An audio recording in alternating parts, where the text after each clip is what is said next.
আমরা তো অনেক রকমের চপ খেয়েছি। আলুর চপ, পটলের চপ। কিন্তু মোচা আর বিট এই কম্বিনেশনের চপ কি কেউ খেয়েছো কখনো?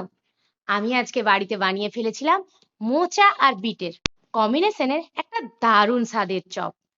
প্রথমে মোচাগুলোকে ওই মাঝারি সাইজের করে একটু কেটে নিয়েছিলাম ডুমো ডুমো করে। সঙ্গে নিয়েছিলাম আলু আর দুটো বিট। সব মিলিয়ে একসাথে ভালো করে কেটে ভালো করে জল দিয়ে দু চারবার করে ধুয়ে নিয়েছিলাম, কারণ মোচায় প্রচুর পরিমাণে কষ থাকে। ধুয়ে নেওয়ার পর প্রেসারের মধ্যে আলু, বিট, মোচা, সামান্য হলুদ, সামান্য তেল আর একটু লবণ, যাতে এই আলু আর বিটের মধ্যে একটু লবণটা ঢুকে যায় সেরকম পরিমাণে লবণ দিয়ে সেদ্ধ বসিয়ে দিয়েছিলাম প্রেসারে। ওই ধরো 2 থেকে 3টে সিটি দিয়েছিলাম। আর আলুর দিয়েছিলাম দুটো, বিটও দিয়েছিলাম দুটো, আর মোচা মাঝারি সাইজের একটা।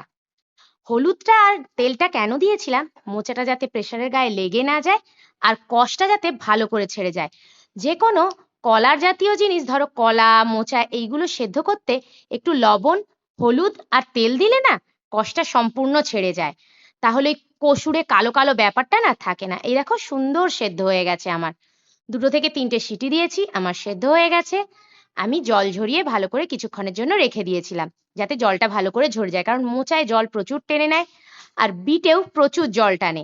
জল ঝরানোর পর বিটটাকে হাত দিয়ে নিকড়ে নিয়েছিলাম। নিকড়ে ভালো করে গ্রেট করে নিয়েছিলাম, কারণ বিটটা একটু একটু শক্ত থাকে।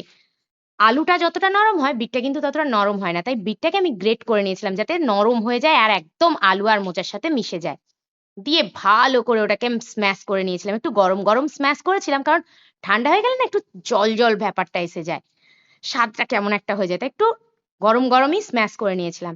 তারপরে নিয়েছিলাম কিছুটা চীনা বাদাম, যেটা একটু আধা ভাঙা করে নিয়েছিলাম। পুরো ভালো করে ব্লেন্ড করে নিই।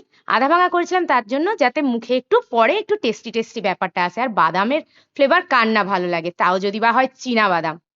আমার তো জিভে জলই এসে যাচ্ছে বলতে বলতে। এইভাবে ভালো করে মেখে নিয়েছিলাম। মেখে নেওয়ার পর আমি নিয়েছিলাম কড়াইয়ে সামান্য পরিমাণে সর্ষের তেল।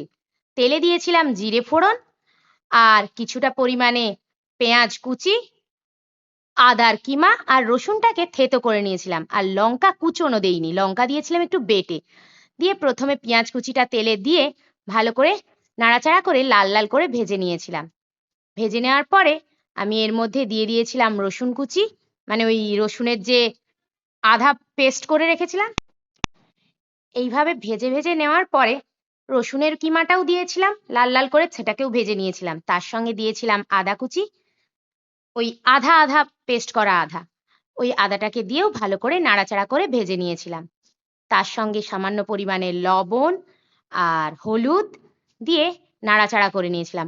এর জন্য দিয়েছিলাম একটা দারুণ স্বাদের মশলা, সেটা কি বলতো? আমার বাড়িতে বানানো গরম মশলা। ওই ধনে, জিরে, শুকনো লঙ্কা, তেজপাতা, সাজিরে, সামরিচ, গোটা ওই গোলমরিচ সবকিছু নিয়ে শুকনো খোলায় নেড়ে ভালো করে গুঁড়ো করে রেখেছিলাম, সেই মশলাটা দিয়েছিলাম। দিয়ে তারপরে ভালোভাবে নাড়াচাড়া করে আলুর পুরটা ওর মধ্যে দিয়ে ভালো করে কষিয়ে নিয়েছিলাম। দেখো কি সুন্দর কষানো হয়ে গেছে পুরটা। এইবারে চপের আকারে গড়ে নিয়েছিলাম। গড়ে একটু জাস্ট বেসনে এপিট ওপিট করে লাগিয়ে নিয়েছিলাম, যাতে এটা ভেঙে না যায় বা খুলে না যায়। তারপরে কড়াইতে তেল গরম করে নিয়ে একটা বেসনের ব্যাটার বানিয়ে নিয়েছিলাম। ব্যাটারের মধ্যে দিয়েছিলাম হলুদ, লবণ আর কিছুটা গোলমরিচ গুঁড়ো, আর আমার যে ওই ভাজা মশলাটা টেস্টি টেস্টি, সেই মশলাটা দিয়ে ভালো করে ব্যাটারটাকে ফেটিয়ে নিয়েছিলাম। আর ওর মধ্যে দিয়েছিলাম একটু পরিমাণে লঙ্কা গুঁড়ো। লঙ্কা কুচিটা দেইনি, কারণ আমার মেয়ে তো ছোট, খেলে মুখে পড়লে ঝাল ঝাল লাগবে, খুব বেশি লঙ্কাও দেইনি। দিয়ে তেল গরম করে ভালো করে এপিট ওপিট করে চপটাকে পুরো লাল লাল করে ভেজে নিয়েছিলাম। আর দেখো চপটা কিভাবে ফুলে উঠছে, আমার তো দেখেই লোভ লাগছে। দেখে পুরো মনে হচ্ছে না দোকানের চপ। উফ, এই চপের সঙ্গে সন্ধেবেলায় একটু মুড়ি আর একটু পেঁয়াজ কুচি, শসা কুচি দিয়ে যদি হয় তাহলে তো জমে যাবে। তোমাদের বাড়িতেও কে কে চপ খেতে ভালোবাসো আর কে কে এইভাবে সন্ধেবেলায় চপ দিয়ে মুড়ি খাও, সেটাও কিন্তু আমাকে জানাতে ভুলো না।